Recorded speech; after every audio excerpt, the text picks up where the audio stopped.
Niyo nkuru iriko iravugwa cane irya nino ku mbuga ngurukana bumenyi. Umukuru w'igihugu Ndayishimiye Varisito yatanze ikintu gitangaje cane aho yariko aragiha umukuru w'igihugu ca Ethiopia. Kuva ku munsi w'ejo abantu batandukanye ku mbuga ngurukana bumenyi bagiye barungikirana amafoto yatangaje abatari bake kubirabana n'ikintu kidasanzwe gisa nkaho ari igikoko umukuru w'igihugu Ndayishimiye Varisito yahaye umukuru w'igihugu Madame arongoye Ethiopia. Kuri ubu ngo bikaba vyatanguye guteza urujijo ndetse abantu bamwe bakaba badatahura imvo zatumye ico kintu gihabwa uyo mukuru w'igihugu ca Ethiopia. Vyatanguye guteza amajambo irya nino aho bamwe bavuga yuko uyo mukuru w'igihugu ca Ethiopia yoba yahawe ikintu kidasanzwe, ndetse bamwe batanguye kuvuga yuko ngo coba ari uburozi.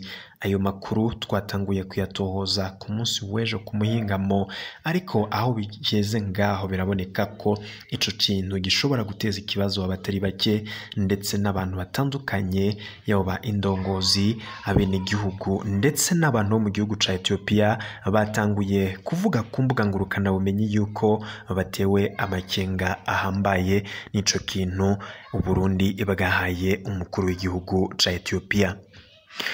Biravurwa ko bitangaje ndetse ari akamaramaza kubona aho umukuru w'igihugu we yinjiye mu gihugu, kandi bitegekanijwe ko umuntu wese yinjiye mu gihugu ategerezwa gushigwa muri karantine canke se muri confinement nk'uko bihora bikorwa ku bandi bantu bose bavuye mu bihugu vyo hanze y'u Burundi. Bamwe bakaba badatahura nimba abategetsi bobo batagwara umugera, na cane ko vyagiye boneka ko aho bagiye baboneka bamwe muri abo bategetsi batari bambaye n'udupfukamunwa. Bamwe rero bakaba bavuga yuko ngo umugera wa coronavirus ushobora kwandura, kandi nabo bategetsi nabo ubwabo bakaba bashobora kuba baratoye uyo umugera. Turaza kubigaruka ko mw'idonido ryano makuru banywanyi bacu. Izo nizo ngingo nkuru tugiye kugaruka ko na makuru ariko aravugwa cane ku mbuga ngurukana bumenyi. Ayo makuru tuba twayatohoje twifashishije urya murwi w'abamenyesha makuru bakorera irya nino ngaha mu gihugu cacu c'u Burundi. Ibiba biriko biravugwa bivuye mu masoko yacu. Ayo makuru turayatohoza tukayatunganya neza tukayabashitsako idonido ingingo imwe ukwayo. Nimba utarafyonda kuri subscribe umunywanyi wacu, nakubwira yuko uri kurateba cane kuko amakuru yacu aza buri kanya, kandi ni amakuru abatohojwe neza arimwo analyse asobanutse, kandi ya makuru utazokwigera uronkanda hariho hose usivye ngaha. Abanywanyi bacu mutwumviriza muri ngaha mu Burundi ndabaramukije n'abakaze cane, naye kaze nanakenguruka ku banywanyi bacu muri mu bihugu vy'ababanye, abari mu bihugu vy'amakungu ya kure n'ahandi hose ubuherereye irya nino kw'isi, mwese ndabaramukije nanabakaze muri ano makuru. Amakuru ariko aravugwa cane nkuko nabikubwiye mu mfunyapfunyo.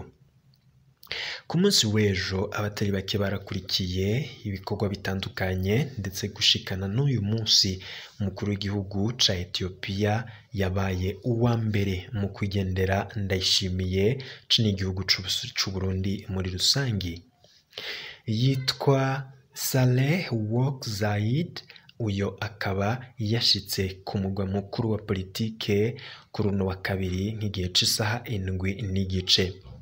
Inyuma yo gushika n'ivyakozwe mu nyuma nivyo vyatanguye guteza impari, ndetse n'ibirabana n'ikintu kidasanzwe yahawe abantu bo bari ngaha mu gihugu c'u Burundi, ndetse n'abakoresha imbuga ngurukana bumenyi mu gihugu ca Ethiopia bakaba batanguye kuvuga yuko uyo mu perezida wabo ategerezwa kwicungera, ngo kuko biboneka yuko nawe atishimiye ico kintu yashikirijwe n'umukuru w'igihugu kiboneka ngaho ari igikoko, aho bamwe bavuga yuko ngo coba kirimwo ibintu bidasanzwe. Turaza kubigaruka ko muri ano makuru tumenye ici vyinyegeje inyuma y'amatoza twakoze duhejeje gutahura ndetse no gutoza inkuru ziriko ziravurwa ku mbuga ngurukana bumenyi.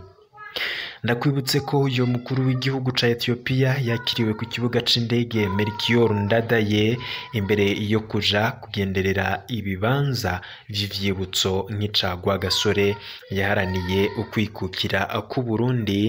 Amakuru rero akatubwira neza ko mu kibanza c'iteka co kwakiriramwo abantu uyo Zawidi yamenyesheje ko urwo rugendo rukozwe mu ntumbero yo gutorera umuti ikintu cari kibuze mu migenderanire y'ivyo bihugu vyompi, no kuvuga igihugu c'u Burundi ndetse n'igihugu ca Ethiopia. Mu majambo yiwe uyo mukuru w'igihugu ca Ethiopia yashikirije yagize ati ndanezerewe cane no kuba aha mu Burundi, si irya mbere nzayi Bujumbura ariko uyu munsi natewe iteka ryo kuhaba nk'umukuru w'igihugu ca Ethiopia. Ubucuti bufatanya ibihugu ndetse ubucuti bufatanya ibihugu vyacu burakomeye kandi n'ubwa mbere n'ubwa kera kandi kuba Uburundi bwikukira. Amakuru rero akamenyesha yuko uyu muperezida yavuze yuko ngo batitwa canke se bakoreye hamwe cane ngo rero ngo mu ntumbero yo gushigimangira kubonana ndetse no guhura no kurabira hamwe ibikuru bikuru bokemurira hamwe nk'uko yabishikirije ati nico gituma ndi ngaha, ariko nagomba kubabwira ko kubwanje nagateka kuko hari icabura mu bucuti bwacu. N'urugendo rwo ku rwego rukomeye ku bw'igihugu ca Ethiopia. Ico kintu rero catoye umuti bivuye kuri runo rugendo ngize, niko uyu mukuru w'igihugu ca Ethiopia yavuze. Yacarangiza avuga ati nzofata akanya nyene kugira ngo nshiremwo akariro mu bijanye n'imigenderanire hagati y'ibi bihugu. Ku mugoroba wo kuri uno wa kabiri niho yakiriwe mu guhabwa ibipfungurwa vy'iteka n'umukuru w'igihugu c'u Burundi n'umutambukanyi wiwe ku buriro bwiza cane buri kuri kuri Hotel Galarak Tanganyika. Kuri uno wa gatatu umukuru w'igihugu ca Ethiopia akaba yategekanya kubonana n'ubu Burundi Evariste Ndayishimiye mu mwiherero. Amakuru akatubwira neza yuko yanagendeye ishirahamwe rihingura umwavu w'ikizungu FOMI. Uyo Saleh Work Zayed akaba abaye umukuru w'igihugu wa mbere agendeye Uburundi kuva Ndayishimiye yihutiye gushikirizwa amabanga kubera urupfu rwa Nkurunziza muri Ruheshi mu mwaka w'2020. Abatari bake ico bagarutse ko cane n'ivyakozwe mu bikorwa ndetse n'ivyashikirijwe uyu mukuru w'igihugu. Hari ikintu yahawe kidasanzwe nk'uko mwagiye munakibona ngaha mu mafoto yagiye arafatwa. Icatangaje abatari bake rero nuko abantu bamwe bavuze yuko ico kintu coba kirimwo ibintu bidasanzwe ndetse abandi batashoboye gutahura icoba ndetse n'icoba cyari kigenderewe kugira ahabwe ico kintu. Vyaboneka yuko gisa nkaho ari igikoko, bamwe bakavuga yuko rero iyo atari kado umukuru w'igihugu ategerezwa canke se yarakwiye guha uwundi, ngo kuko biboneka yuko ngo vyoba bifise ico binyegeje, bikaba biteye amakenga rero bamwe mu Barundi ndetse cane nabo mu gihugu ca Ethiopia, aho bariko barashikiriza amajambo yo kuvuga ko uyu muperezida wabo yoba yahawe uburozi. Ayo makuru rero bamwe baravuga yuko ivyo bariko barashikiriza vyo bari ibinyoma ndetse ataho bihuriye n'ivyo babonye, ndetse abandi bakavuga ko kiri ari ikintu gidasanzwe kandi gihambaye gifise insiguro ikomeye. Aho rero abantu bamwe n'abandi babona ko vyoba bikwiye na cane ko cari ikimenyetso c'ukungene ndetse n'ibihugu vyompi vyasubira kunagura imigenderanire igakomera. Abantu bamwe bakavuga yuko rero ngo batoshimye iyo kado ndetse n'ico kintu kidasanzwe gisa nk'igikoko cahawe uyu mukuru w'igihugu ca Ethiopia.